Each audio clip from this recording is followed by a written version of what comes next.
What do you do with a soap batch that is a true failure? You left out an ingredient, it's testing hot on the pH scale, or maybe it's just really super ugly. What can you do with this? Is there anything you can do, or do you just have to throw it away? Never throw soap away. There is always something that you can do with it to repurpose it and just give it a little extra life. In this video, we're going to talk about rebatching, and specifically in a way that will cover and correct anything that went wrong in your soap batch. We are going to make today lumps of coal. The recipe for this project is linked in the video description below this video, so you might want to take a moment and print off that recipe so that you can follow along as we make lumps of coal. In our lumps of coal project, we are going to be doing something called rebatching. Rebatching is taking fully cured soaps, shredding them up, and then repurposing them into something different. When we melt them down, it's going to turn into kind of a mashed potatoes kind of consistency thing, but it's important that these soaps are fully cured. We're not dealing with any active lye here. We're just dealing with soaps that are already ready to use, but we need to repurpose them in some way. So make sure you've got fully cured soap and that you've got it all shredded up and ready to go before you start this project. If you need to see an example of shredding soap, there's a link to a video above me now that shows me demonstrating how to do that process as well. So you can see that at the link above me. This is how the lumps of coal project will start off. You will have 2 pounds of shredded soap in your crock pot here. We put the crock right on the scale and measured 2 pounds of shreds into it. That worked out really well. Also, you can see there's a lot of different colors here. I have a lot of different kinds of soap that I've shredded up, and this project will cover all of that. In this spot, the shreds now have been cooking for about 2 hours. We've added 4 ounces of distilled water to help get those shreds back into a pliable condition here and just have remelted them down. So this is what those multicolored shreds are going to look like when you melt them all together. This is also a great place if you have a measurement error, if you have soaps that are testing hot, or you have some oil that you forgot. This is a great place to re-add that ingredient. You can just add it to this mass at this point and keep cooking and stirring until your shreds test at a 9 on the pH scale. This is where you can correct those soaps that are testing hot, re-add that missed ingredient, and just get this project back into a safe range. If you don't know what you missed and you still have soaps that are testing hot, just add olive oil a little bit at a time, maybe even an ounce or 2 at a time, until you get this cooked down and you have it back to testing at a 9 on the pH scale. You can just do it that way as well.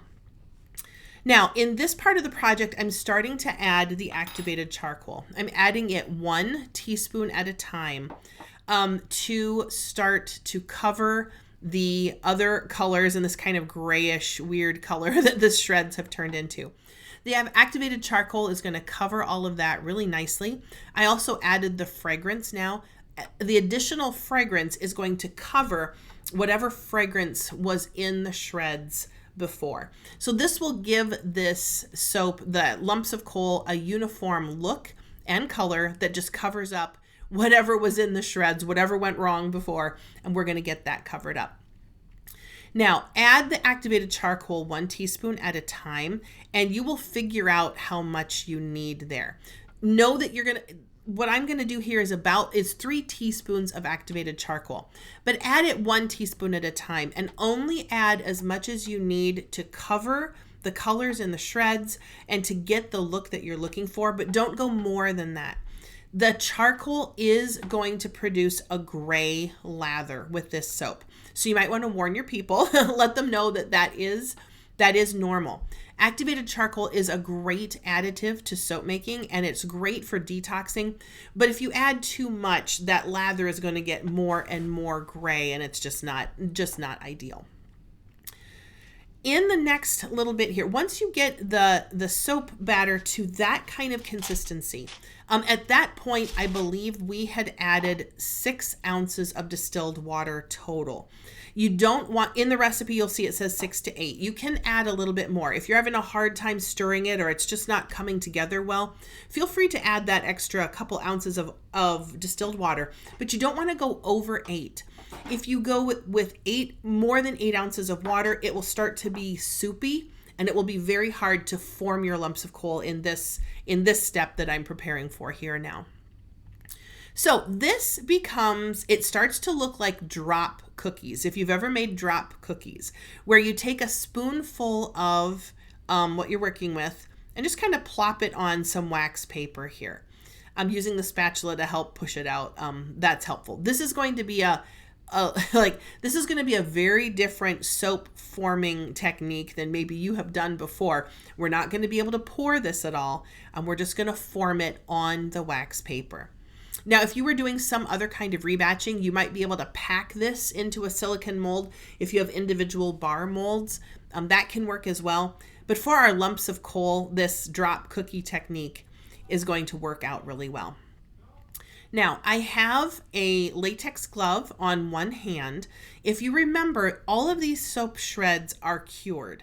There's no active lye in this batter dough here at all.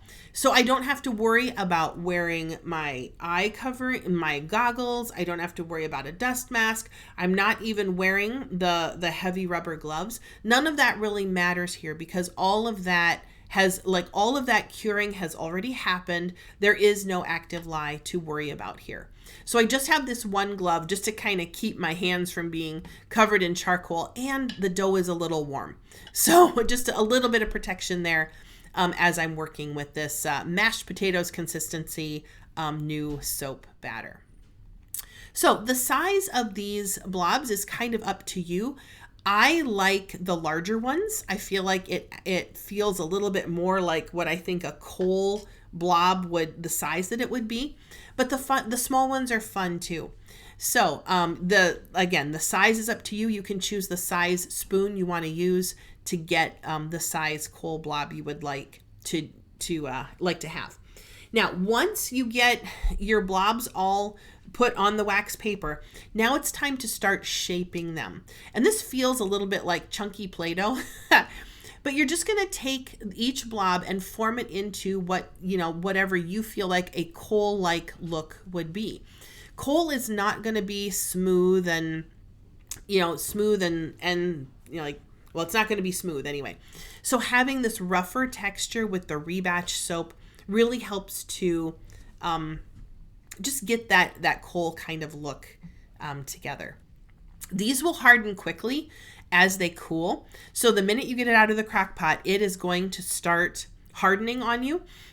So you'll want to work quickly to get those coal blobs formed there. These are going to make great gifts for Christmas. Everyone has that person in their family who needs a lump of coal for Christmas. So these are just fun gifts, but it's also actually a really great soap. You might feel like, oh, this is just what I did with my leftover failed batch. Just don't tell anybody that. They're going to be so impressed with your creativity and what you created in kind of a holiday theme here. They're going to be really impressed. So just don't tell them that this was your repurposing of your failed soap. They're going to think you are just amazing for having made these soaps. One idea that I have seen with the lumps of coal is to sell them with an exfoliating bag. It makes it really easy to use the lump of coal soap and just adds a little bit more to the gift and to the project there. So that is a fun thing to think about as well. This is a great way for using up your failed soaps or your cosmetically challenged soaps. If you look at these lumps of coal, like you can't tell if the color was a problem. This fragrance is covering up any fragrance issues. These are going to be really great projects. So remember, never throw soap away. There's always something like this that you can do with it to repurpose it and just make a really, really fun project out of it. Now I'm going to add just a little bit of glitter to the top of these soap bars. I feel like this gives the soaps a finished look. Right now, when they're just the black and gray, it feels a little, I don't know, just undone to me. And I don't know that coal really sparkles, but this will add just a little bit, a little element of fun and whimsy to this project as well. You can see with the T-ball I'm using there, I'm tapping it on the top of my finger to get just to get a controlled amount of glitter there. Sometimes if you're pinching it or sprinkling it on with a spoon, you can get real, like a lot of glitter in one spot. This helps to control that glitter a bit more. To set the glitter into the soap, you can blow on it just to kind of push it down into the soap. But with this one, because the lye is all used up, you can just kind of tap it in with your finger. If you feel like it needs to be, it's not going to stick well just by sprinkling it on like that, you can actually push it in with your finger, and that's totally okay. Now, a neat thing about these projects is they don't need to cure for 6 weeks. The curing is already done. We have added water, but they just need to dry for a week and they should be good. The neat thing about these the lump of coal project is this soap is already cured, so it doesn't need to dry for 6 weeks. You can form this soap and let it dry because we've added water to it, so it does need to dry, but it doesn't need to go through another 6 weeks of curing time. Give it a week to dry and your lumps of coal, are ready to use and ready to give. No matter what has happened to your soap batch, never throw it away. There is always something that you can do to reclaim it, to repurpose it, and to make something unique and fun, and even some fun Christmas gifts besides.